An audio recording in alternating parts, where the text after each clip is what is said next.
요즘 우리 매체를 보면 모든 뉴스가 사실 정치적인 이슈가 많지 않습니까?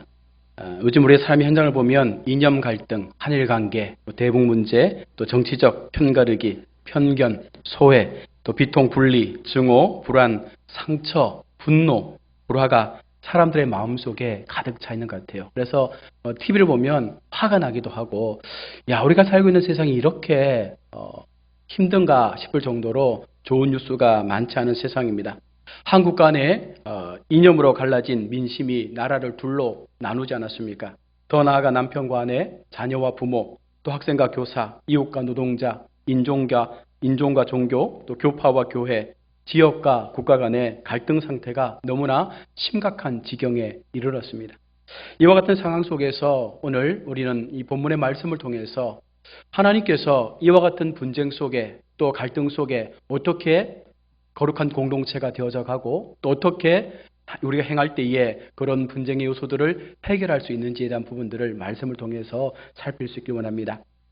당시 에베소 교회는 바울이 떠난 후 거짓 교사들이 등장하게 됩니다. 그래서 바울의 사도권에 대한 부정과 아울러서 율법주의에 대한 잘못된 그 사상들을 에베소 교회 속에 심어주기 시작했습니다. 그 일 때문에 에베소 교회는요, 작은 분열이 일어나기 시작합니다. 그런 에베소 교회를 향해서 지금 사도 바울은 편지를 쓰고 있는 것입니다. 오늘 본문에 등장하고 있는 사도 바울은 어떤 사람입니까? 먼저 사도 바울은 그리스도의 비밀을 깨달은 사람이다라고 말하고 있습니다. 그런데 그런 사도 바울이 지금 처한 상황이 어떤 상황 속에 있느냐를 우리가 살펴봐야 되는데요. 1절 말씀을 보시면 이러므로 그리스도 예수의 일로 너희 이방인을 위하여 갇힌 자 된 나 바울이 말하거니와. 지금 사도 바울은 감옥 안에 갇혀 있습니다. 바울의 투옥은요, 에베소 성도들의 마음을 낙심케 했다라고 성경은 말하고 있습니다. 바울이 하나님의 진정한 사도라면 왜 하나님께서 사도 바울을 감옥에 가두게 하셨는가라는 것입니다. 그러나 바울은 자신이 갇히게 된 것에 대해서 분명하게 말합니다. 이방인을 위하여 갇힌 자가 되었다. 비록 내가 감옥 가운데 있지만 내가 이 감옥 속에 갇힌 것은 결국은 이방인을 향한 하나님의 무한한 계획 속에 있음을 바울은 고백하고 있는 것입니다. 사도 바울은 이방인들도 율법과 상관없이 하나님의 은혜를 받을 수 있다라는 것을 세상 가운데 전했습니다. 이에 반대하는 율법주의자들은 그 바울에 대해서 분노하게 되었고 그 결과로 바울은 예루살렘에서 체포되어 심판을 받게 된 것입니다. 사도 바울은 감옥에 있으면서도 자신이 온 힘을 다해 개척하고 양육했던 이 에베소 교회 성도들에게 자신이 전한 복음이 훼손되지 않도록 하기 위해서 진실을 밝히고 또 성도들을 격려할 필요가 있다라고 생각해서 이 서신을 쓰고 있는 것입니다. 또한 사도 바울은 그리스도의 비밀을 깨달은 사도 바울은 바로 은혜의 경륜을 전하기 위해서 세워진 사도임을 성경은 말씀하고 있습니다. 2절 말씀해 보시면 너희를 위하여 내게 주신 하나님의 그 은혜의 경륜을 너희가 들었을 터이라 라고 말합니다. 여기서 말하고 있는 경륜이라는 것은 헬라어로 오이코노미아라는 뜻인데요. 바로 집을 경영한다 혹은 집의 재산을 관리하는 그런 의미를 가지고 있습니다. 다시 말해서 이 경륜의 영어의 의미는 경영하다, 직임을 갖다라는 그런 의미로 사용이 되어집니다. 자, 그렇다면 은혜의 경륜이라는 이 말씀의 해석은요, 하나님께서 바로 그의 은혜를 바로 이방인들에게 베풀어 주기 위해서 사도 바울에게 그 직임을 주셨다라는 그런 의미를 갖게 되는 것입니다. 사도 바울은 이방인을 위해서 세워졌고 하나님께서 그 사도 바울을 통해서 이 복음이 이방인들에게 흘러가기를 원하고 있었다는 것입니다. 자, 그렇다면 이 은혜의 경륜을 통해서 무엇이 이루어지고 있습니까? 3절 말씀에 보면 곧 계시로 내게 비밀을 알게 하신 것은 내가 먼저 간단히 기록함과 같으니 라고 말합니다. 바로 이 은혜의 경륜 바울의 직임은 계시로 내게 비밀을 알게 하셨다라는 말로 우리 가운데 전해지고 있습니다. 이 비밀은요 원래 감추어져 있었던 것인데 예수 그리스도를 통해서 드러나게 되었고 결국은 사도 바울의 그 서신서를 통해서 많은 사람들에게 전하여졌음을 말하고 있는 것입니다. 골로새서 2장 2절과 3절 말씀을 보면 하나님의 비밀인 그리스도를 깨닫게 하려 함이니 그 안에는 지혜와 지식의 모든 보화가 감추어져 있다라고 그렇게 말씀을 하고 있습니다. 이 보화는 오늘날에도 믿는 자들에게 여전히 보여지는 놀라운 복음이지만 믿지 않는 사람들에게는 여전히 감추어져 있는 복음의 비밀로 그렇게 가두어져 있다는 것입니다. 그 이유는 바로 그들은 세상적인 지혜와 지식으로 그리스도를 깨달으려고 하기 때문에 그 지식으로는 하나님을 알 수가 없다는 것입니다. 당시 사람들은 모든 지혜와 지식을 바로 세상적 철학을 통해서 그렇게 믿었다는 것입니다. 달리 말하면 헬레니즘의 문화 속에서 그들에게 주어진 그 헬레니즘의 철학 속에서 그 모든 것들을 분석하고 이해하려고 하다 보니까 예수 그리스도의 복음에 대한 진리가 무엇인지 깨닫지 못했다는 것입니다. 그런데 사도 바울은 이 비밀은 오직 예수 그리스도를 통해서 오는 것이고 바로 지혜와 그 지식은 바로 예수 그리스도 자신이라고 말씀하고 있는 것입니다. 자, 그러면 사도 바울이 이 비밀을 어떻게 알게 되었습니까? 5절 말씀에 이제 그의 거룩한 사도들과 선지자들에게 성령으로 나타내신 것 같이 다른 세대에는 사람의 아들들에게 알리지 아니하셨느니. 사도 바울, 바로 사도들과 선지자들이 성령의 감동으로 이 비밀들을 알게 되었다라고 말하고 있습니다. 여기서 말하는 다른 세대가 무엇입니까? 예수 그리스도께서 오시기 이전 세대를 말합니다. 그들에게는 이 복음의 비밀이 알려지지 않았습니다. 그러나 예수님께서 오신 이후에 사도들과 선지자를 통하여 그들 속에 성령의 감동이 임하게 되고 바로 그들 속에 이 복음의 비밀이 알려지게 된 것입니다. 그리고 사도 바울을 통하여 이 복음의 비밀이 오늘 우리 가운데 온전하게 드러나게 되었다라고 성경은 말씀하고 있습니다. 4절 말씀을 보십시오. 그것을 읽으면 내가 그리스도의 비밀을 깨달은 것을 너희가 알 수 있으리라. 사도 바울은 이 복음의 비밀을 완전하게 깨닫도록 하나님이 쓰신 사도임을 분명하게 우리 가운데 증거해 주고 있습니다. 바울의 편지를 통해서 그리스도의 비밀이 깨달아지게 되었고 결국 오늘 우리에게까지 이 복음의 놀라운 진리가 전달되게 된 것입니다. 그래서 사도 바울은 비록 감옥에서 이 편지를 쓰고 있다 할지라도 그것은 하나님으로부터 내게 특별히 주셔서 전하는 진리이기 때문에 누구든지 안심하고 그 진리를 받아도 된다라고 말씀하고 있습니다. 앞서 말했던 것처럼 에베소 교회는 율법주의가 들어와서 잘못된 사상들을 가르치고 있었습니다. 또한 바울의 사도권에 대해서 의심을 하였기 때문에 오늘 이 사도 바울의 고백은 바로 그들 속에 이것이 진리이며 이 말씀이 결국은 하나님께서 나를 통하여 너희 가운데 주신 말씀임을 전하고 있는 것입니다. 그래서 사도 바울은 계속해서 본문을 통해서 내게 주셨다, 내가 깨달았다라는 표현들을 쓰면서 이 말씀이 하나님께로부터 왔음을 우리 가운데 또한 에베소 성도들에게 전하여 주고 있는 것입니다. 계속해서 사도 바울이 깨달은 그리스도의 비밀의 내용이 여러분 무엇입니까? 6절 말씀 속에서 우리는 그 비밀을 찾을 수 있는데요. 이는 이방인들이 복음으로 말미암아 그리스도 예수 안에서 함께 상속자가 되고 함께 지체가 되고 함께 약속에 참여하는 자가 됨이라.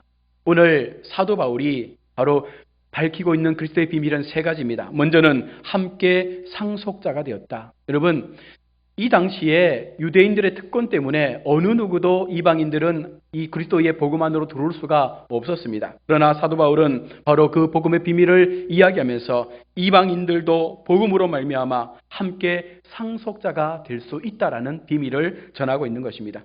예수 그리스도 안에서 하나님이 약속하신 이 유업을 함께 이을 상속자가 바로 너희에게도 주어졌음을 말하고 있는 것입니다. 두 번째 비밀은 바로 이방인들에게도 함께 지체가 될 수 있는 특권이 부여되었다는 것입니다. 이제 이방인들이 유대인들과 함께 그리스도 안에서 참된 그리스도의 몸으로서의 한 구성원이 될 수 있음을 말하고 있는 것입니다. 세 번째는 바로 함께 약속에 참여하는 자가 되었다라고 말합니다. 이방인들이 그리스도 예수 안에서 함께 하나님의 약속에 참여하는 자가 되었다라는 것이죠. 유대인들은 말씀이 오직 자신들에게만 허락되어진 특권이라고 믿었지만 사도 바울은 아니다. 예수께서 오심으로 말미암아 이제 모든 열방을 향해서 이방인들 가운데도 이와 같은 약속의 말씀들이 그들 가운데도 동일하게 들려주는 말씀임을 전하여 주고 있는 것입니다.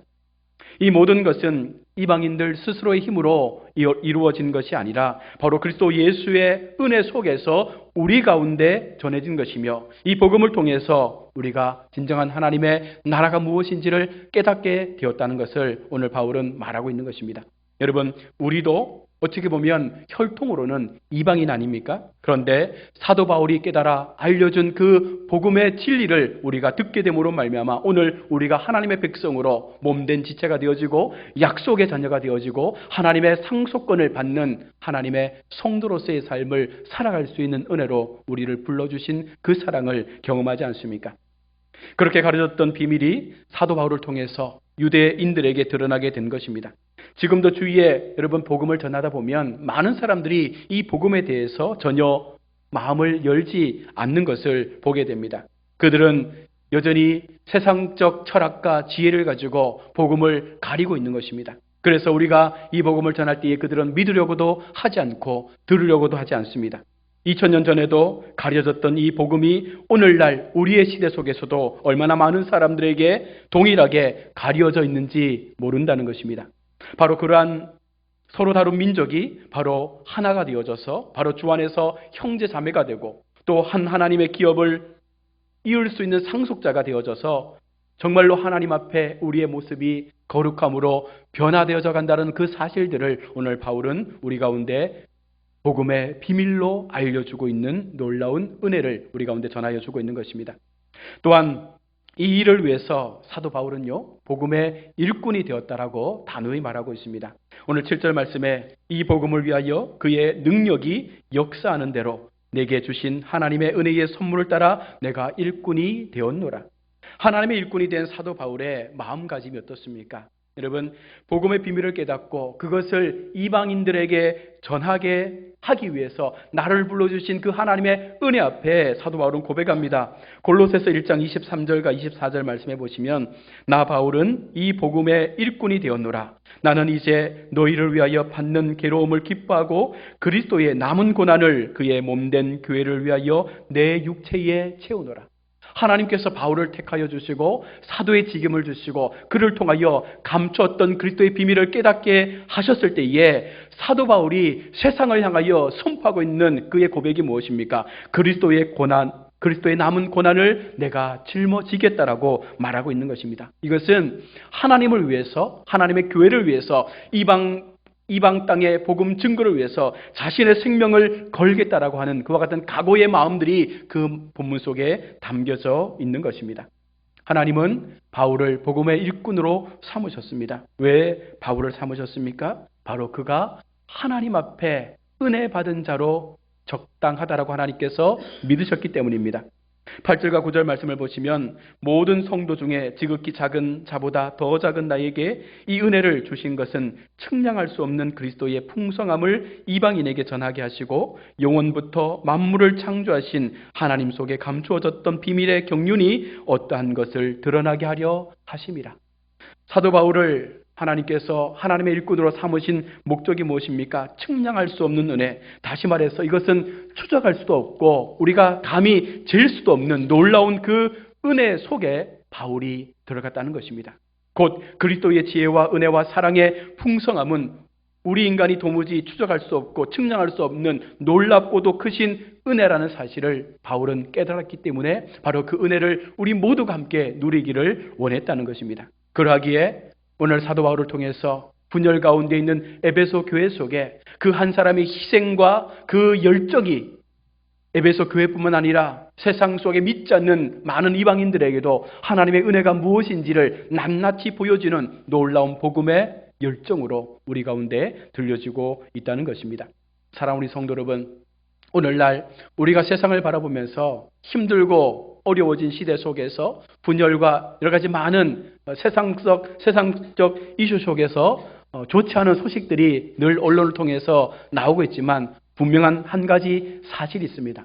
바울 같은 한 사람이 교회를 통하여 세워지게 되고 바로 그 한 사람이 열방을 향하여 그 생명을 걸고 복음을 위하여 헌신하고 살 때 하나님께서는 에베소 교회를 회복했던 것처럼 바로 오늘 우리의 교회, 이 민족에 놀라운 하나님의 회복의 은혜를 허락해 주신다는 사실을 우리는 분명 믿음으로 고백해야 될 줄로 믿습니다.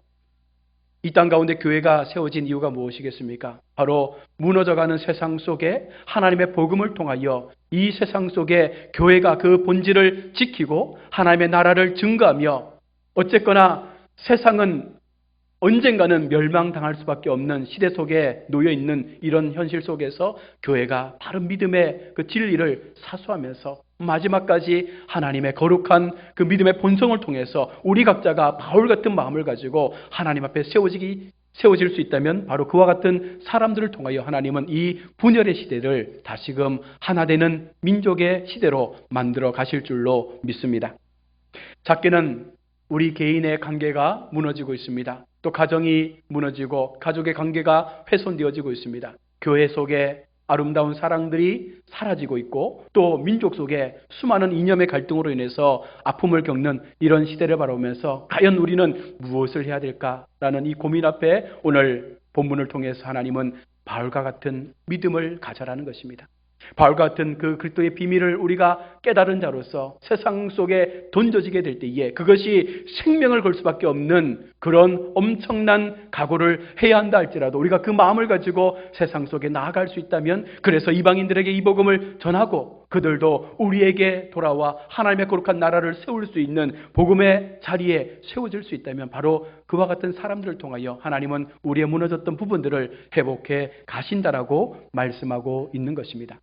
말씀을 맺겠습니다. 사랑하는 우리 성도 여러분, 하나님께서 저와 여러분들을 하나님의 거룩한 백성으로 불러주셨습니다. 아울러서 우리를 통하여 여러 가지 많은 직임들을 허락해 주셨다는 것입니다. 단순히 교회에 나와서 예배하고 하나님만을 찬양하는 것이 아니라 이 예배 속에서 받았던 은혜들을 우리가 마음에 새겨서 세상 속에 우리가 보내어진 그 직장 선교사로서 어떻게 우리의 세상을 살아갈 것인가에 대한 분명한 우리의 고백들이 있어야 한다는 것입니다. 직장에서, 사업장에서, 일터에서, 가정에서, 학교에서 우리의 모든 삶의 그 영역 속에서 내게 들려주신 놀라운 그리스도의 비밀이 또 다른 누군가에게 들려줄 수 있다면 바로 그것이 우리가 하나님 앞에 바른 믿음으로 살아가는 삶의 모습이 되어지는 줄로 믿습니다. 하나님 앞에 부름받은 우리 모두가 다시 한번 이 시간 말씀을 붙잡고 약속의 은혜를 붙잡고 나를 먼저 불러주신 그 은혜 앞에 감사하며 이 한 주간도 정말로 하나님을 높여드릴 수 있는, 하나님을 세상 가운데 알릴 수 있는 아름다운 전도자의 삶을 살아갈 때에 조금이나마 이 세상에 변화의 바람이 불게 될 줄로 믿습니다. 그 희망을 가지시고 함께 거룩한 걸음을 걸어갈 수 있기를 주님의 이름으로 축원합니다. 기도하겠습니다. 하나님 아버지, 은혜를 감사